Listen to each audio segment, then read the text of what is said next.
Most JavaScript bugs come from code that shouldn't be accessible being accessible. The module pattern solves this with real encapsulation.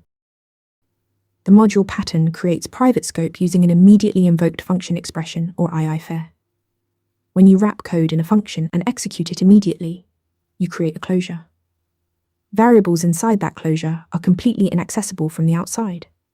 No one can read or modify them unless you explicitly allow it. The key is what you return from that IIFE. You return an object with only the methods you want to expose. This becomes your public API.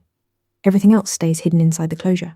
Your internal implementation details, helper functions, and private state are completely protected.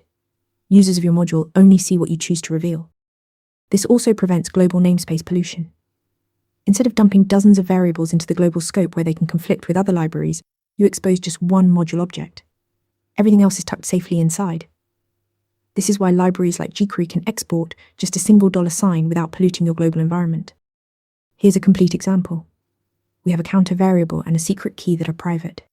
The increment function is also private, but we return an object with public methods.